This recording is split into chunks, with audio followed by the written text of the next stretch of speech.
Welcome back to the channel. Don't forget to like, share, and subscribe my channel. Today we are explore how to create a gradient layered comparison strip using layer styles in Photoshop.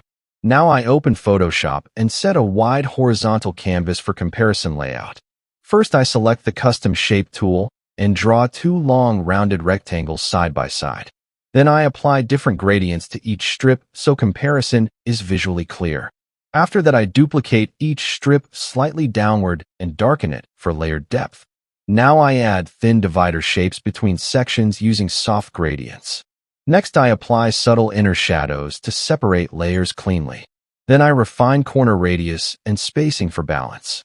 After this, I adjust gradient contrast so text remains readable.